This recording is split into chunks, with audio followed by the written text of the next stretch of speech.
Johann Sfar, Gainsbourg, vie héroïque. Et puis en parallèle, Mathieu Sapin, Feuille de chou, journal d'un tournage. Bonjour Mathieu. Mathieu, c'est toi qui as suivi intégralement ce tournage juste derrière Johann. Hein. Exactement. Exactement. Un tournage qui a été assez surprenant. Est-ce que Johann, tu peux nous raconter l'origine en fait de ce Gainsbourg? Comment on te l'a proposé au départ, toi qui fais de la BD? Bonsoir. Bonsoir.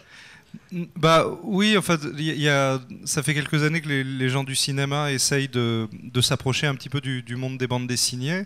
Et dans mon atelier, il y avait déjà eu Marjane, puis Riyad qui avait fabriqué un film. Et moi, à chaque fois qu'on venait me chercher, c'était souvent pour adapter mes livres et très souvent pour se débarrasser de moi au passage. Et ce qui était peut-être un beau projet, mais Pratt disait quand on veut m'emprunter mes jouets, il faut que je m'amuse moi aussi. Et là, ce qui a été joli, c'est qu'un producteur est venu me voir en me disant que ce qu'il aimait le mieux dans mes BD, c'était Paskin, donc globalement celle qui se vend le moins. Donc tout de suite, j'étais bien disposé. Et il m'a demandé ce que je ferais si on me confiait des vrais acteurs. Et j'ai pensé assez vite à Gainsbourg parce qu'il rassemble toutes mes obsessions, c'est-à-dire la musique, la provocation, sans doute un aspect sexuel, pas dénué de machisme, mais en même temps tellement fasciné par la figure féminine qui se met toujours à genoux devant elle. Enfin, il y avait beaucoup de choses dans mon univers qui chantaient avec Gainsbourg. C'était le pire moment pour commencer à travailler sur un sujet comme celui-là, puisque Coluche venait de se casser la gueule, et il était de notoriété publique que la famille Gainsbourg refusait tous les projets sur Serge depuis très longtemps. Donc la personne qui m'a le plus aidé, c'est mon agent qui m'a dit « Écoute, ce projet ne se fera jamais, donc écris librement, au pire, t'en feras une BD ». Et voilà, ça s'est déclenché comme ça. Comment est-ce que quelqu'un comme vous, qui n'avait aucune expérience dans le domaine du cinéma, comment est-ce que vous avez fait pour obtenir la confiance de ceux qui vous ont financé? Ça, c'est une excellente question. C'est une excellente question parce que moi, j'ai passé 3 ans à leur dire « je m'en fiche, c'est pas mon pognon ». Et je crois qu'il y a 2 choses. Je crois qu'ils aiment bien la liberté d'écriture. Je crois que les auteurs d'audiovisuel, malheureusement, apprennent dès l'école l'autocensure. Il y a eu hier une projection du film à la Fémis, j'y étais pas, mon chef opérateur a organisé ça, et mon film, c'est le crash test des méthodes de scénario. C'est tout ce qu'il ne faut pas faire dans une méthode de scénario, c'est dans mon film. Et les élèves sont ressortis en lui disant « on ne savait pas qu'on avait le droit de proposer ce genre de choses ». Et je crois qu'on ne mesure pas à quel point les financiers du cinéma sont avides d'avoir des nouveaux projets, d'avoir des choses qui les enthousiasment. On s'imagine toujours qu'ils cherchent que du pognon. Je crois qu'ils cherchent 3 choses dans un film. La première, évidemment, ils espèrent un retour sur investissement. Ça, c'est sûr. La deuxième, ils espèrent un projet dont ils vont être fiers et qui va plaire à la critique. Et peut-être la plus importante, ils ont envie d'être fiers du film sur lequel ils travaillent tous les jours. Donc ce sentiment de participer à quelque chose, de créer un truc bizarre, et surtout dont on ne sait pas s'il va être bien ou pas. Moi, beaucoup de gens sont avides d'être rassurés. Dans le monde de l'écriture, c'est une catastrophe quand on est rassuré. Dès que quelqu'un me dit qu'il sait comment écrire une histoire, je sais que d'abord, je ne vais pas l'écouter, et qu'ensuite, si j'ai l'occasion, je vais essayer d'être violent avec lui. Parce que passer 30 ans, étaler des certitudes, surtout dans le domaine de l'écriture, c'est vraiment tragique. Et j'adore l'idée d'entendre Stephen King aujourd'hui dire qu'il n'y connaît rien, qu'il adore ça et que dans son prochain roman, on verra. Et c'est vrai que derrière le film de Gainsbourg, pour moi, il y a un immense point d'interrogation, c'est de savoir si ma manière de travailler les images en dessin peut se transposer à une caméra, si ma manière d'écrire pour des dialogues lus n'est pas ridicule quand un comédien les dit, et j'adore ne pas avoir les réponses à ces questions. Moebius, qui est une des fées qui s'est penchée sur mon berceau, me disait, pour bien écrire des histoires, il faut être très intelligent, mais un petit peu un imbécile, et c'est ce un petit peu imbécile qui est essentiel. Je lui ai demandé de développer, il m'a dit, ne pas avoir de distance sur son travail, ne pas confondre critique et auteur, et être complètement dupe de ses personnages. Donc dans ce domaine-là, je crois que j'ai essayé de suivre son enseignement. D'ailleurs, tu as travaillé comme Gainsbourg, qui aurait voulu être un grand peintre et qui a commencé par la peinture. C'est-à-dire que vous avez travaillé tous les 450 touche par touche en essayant des choses, puisque au fil du casting, tu t'es aperçu que une fois tu allais devoir jouer, que tu allais faire jouer les producteurs, que tu as même fait jouer Gilles Verland, le biographe de Gainsbourg, que tu as fait jouer les copains dans l'académie de peinture au début. Enfin, on a l'impression que c'est excellemment bien réussi, c'est mon avis, mais on a l'impression que ça a été fait à la volée, ce qui laisse rentrer la poésie en fait. En tout cas, il y a un aspect ludique revendiqué tout le long, c'est-à-dire que les comédiens ont accepté de jouer à ça. C'est tout parce qu'on voulait pas de sosie. Parce qu'il est même quand Casta, quand tout le monde nous dit elle ressemble tellement à Bardot, en fait, elle donne des signes de ressemblance, puis ensuite elle joue avec. Elle s'amuse à mimer la danse de Dieu créa la femme, et un instant après, elle fait autre chose. Et toute l'idée, c'était d'utiliser sans trop de respect des figures légendaires comme ça du passé récent, et de faire comme si c'était une histoire d'il y a 500 ans. Faire comme si on se souvenait pas qu'il y a 20 ans, il voulait sauter Whitney Houston, et de faire voilà comme si c'était un personnage de légende. Donc il y a cet aspect de jeu. Ensuite, oui, j'ai mis beaucoup de têtes de gens que j'aime bien dans le film, pas seulement pour l'anecdote, parce que ça m'amusait d'avoir leur tête à cet endroit-là, parce que c'est vrai qu'il y a une apparition très brève de Riyad Satouf, mais il fait un numéro de clown que je n'aurais pas vu faire par quelqu'un d'autre. Pas reconnu. Et voilà, mais il y a un aspect, je sais pas, voilà.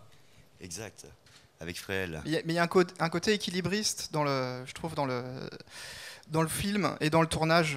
Dans le sens où il y a plein de choses qui, à mon avis, chez les gens de l'équipe, ils n'avaient pas une idée précise de ce que ça allait devenir, et que tout prend son sens à la fin. Parce qu'il y a plein de... C'est tellement riche et inattendu que on se demande comment tout ça va cohabiter dans un film qui est cohérent, et ça marche. Il y a tout un tas d'anecdotes sur toi comme un môme, enfin visiblement, entre les dessins, les discussions et ce que tu manges en permanence, parce que faut pas laisser traîner quelque chose à proximité de Johan, visiblement boulimique sur tous les aspects.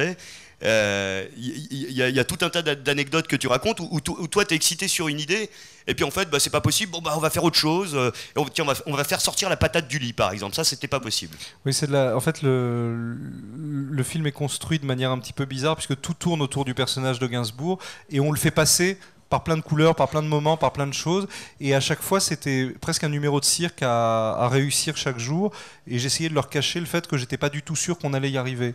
Quand on voulait justement faire un incendie et avoir le sentiment que tout brûlait autour d'une créature, c'est pas de l'ordinateur, c'est un bonhomme qui brûle vraiment. Quand on voulait qu'une patate de 2,30 m fasse semblant de sortir d'une affiche et court derrière un gamin, et quand on s'apapercevait qu'on n'arrivait pas à la soulever et que la petite espagnole qui était à l'intérieur au bout de 3 mètres était essoufflée. Donc à chaque fois il fallait inventer comment se sortir de ce truc-là, et il y a une part d'improvisation totalement irresponsable dans un projet comme celui-là. Ouais, puis il faut rappeler aussi que quand tu es habitué à faire de la bande dessinée, tous ces trucs-là sont pas difficiles à régler. Tu es avec tes propres crayons, et puis tu règles la situation, sauf que là tu es confronté à des contraintes physiques. Donc forcément, je pense qu'il y a eu des surprises aussi de ce côté-là, quoi. Oui, parce que toi tu as l'habitude de cadrer d'une certaine façon, de dire tiens, par exemple la patate, qu'est-ce que la patate déjà, Joanne? En fait, c'est le petit enfant qui voit une caricature juive dans la rue dans les années 40, et le juif et la France, et il croit que c'est lui. Parce que forcément, il vient d'apprendre qu'il est juif, puisqu'on vient de lui donner cette étoile. Lui, il n'avait pas d'existence par rapport à ça. Et du coup, il croit que c'est lui. Donc du coup, à chaque fois qu'on lui dit comment tu vas faire avec ta gueule, il s'imagine qu'il est avec le gros truc. Et il essaie de planquer cette gueule un peu comme il peut. Et évidemment, elle va le suivre pendant toute sa vie. Maintenant, dans la réalité, c'est une allégorie un peu. Oui, c'est un crash test. Je l'ai mis au début du film. Je me suis dit, si les gens acceptent ça, c'est bon, ils vont me suivre tout le long. Si tu acceptes le Moped Show qui sort d'une caricature anti-juive et qui court après le gamin, voilà. On saura ce soir. Chier. On saura ce soir. D'ailleurs, vous avez déjà des idées, non? Pas. Oui, ça va. Ça va? D'accord. Ils ont dit que ça allait. Et... Oubliez pas que vous pouvez toujours lever la main pour poser des questions. Hein. Ah, petite question. Y a un micro qui arrive vers toi, t'inquiète pas. Il est là à ta gauche. Bonjour. Bonjour. Déjà, j'ai 4 places dans ma poche pour ce soir, rassurez-vous. Yeah, c'est bien. Okay, je voulais vous demander, par rapport au métier d'illustrateur, qui est un métier un peu solitaire de temps en temps, où vous travaillez face à votre bureau et dans votre coin, comment vous avez vécu le fait d'être au sein d'une équipe, d'un groupe, et comment s'est passé le retour à la vie d'illustrateur aussi, donc dans les deux sens, ça marche pour l'un comme pour l'autre. C'était ça l'enjeu, hein. C'était de me dire, je sais pas si je ferai d'autres films, mais là on m'offre une expérience de vie dont j'ai pas l'habitude. Est-ce que je vais supporter d'être tellement avec du monde, même quand il y a une création artistique? Et en fait c'est extraordinaire, parce que quand on fait une bande dessinée, on est tout seul dans son coin. Vous savez, on est toujours un peu barré quand on fait des trucs artistiques. On s'imagine toujours que le public doit nous donner de l'amour, ce qui est une absurdité absurdités, on doit demander ça à ses parents, enfin on le sait pas. Donc on attend de l'amour du public, après c'est comme ça. Et quand on fait un livre, on le reçoit, bon voilà, quand on a fini le bouquin, qu'on vient le dédicacer. Dans le cadre du film, c'est curieux parce qu'on s'aperçoit que c'est pendant qu'on fabrique qu'on reçoit ce regard critique de l'équipe qui peut être affectueux et très amoureux quand ils sont contents et qui peut être une résistance quand une idée ne leur plaît pas. Et il faut savoir en permanence si on va lutter contre leur résistance parce qu'on croit vraiment à cette idée ou si leur résistance rime à quelque chose. Et ça amène un rapport très très différent au travail. Très sincèrement, le travail de bande dessinée et le travail de cinéma se ressemblent absolument pas, ça n'aide pas. Le dessin, ça aide. La bande dessinée, c'est un faux ami. Par contre, une fois qu'on a fini un film, on n'a qu'une envie, c'est de revenir aux bandes dessinées et ensuite de revenir... Enfin, c'est un aller-retour formidable. Le petit truc emmerdant au milieu de tout ça, c'est ce qu'on appelle la promo. C'est le moment où, en l'espace de 15 jours, tu vas faire plus d'interviews que dans tout le reste de ton existence et où tu as beau essayer de le faire avec sincérité, avec tendresse et avec humanité. Quand on t'a demandé 35 fois dans la journée pourquoi Gainsbourg et que tu as répondu une fois parce que la Guerre des Étoiles s'était pris, une fois parce que Gilbert Montagnier est encore en vie, tu sais plus quoi dire. Et c'est là, je pense que tu peux pas devenir con dans une équipe de cinéma. Si tu deviens con derrière ta table à dessin, ça peut faire des BD cons, mais il y a un public pour ça. Le moment dangereux pour ton âme, c'est la promo. Parce qu'il y a un moment où tu peux te mettre à croire aux bêtises que tu racontes. Dans mon cas, dès que j'ouvre la bouche, c'est pour mentir. Les seuls moments où je suis sincère, c'est quand je dessine ou quand je suis silencieux. Et voilà. Finalement, comme c'est les mensonges qui t'intéressaient chez Gainsbourg, il est normal que tu mentes toi aussi un petit peu. La langue, en tout cas. Qu'elle dise la vérité ou pas, ça n'a absolument aucune importance. Mais la langue, c'est important.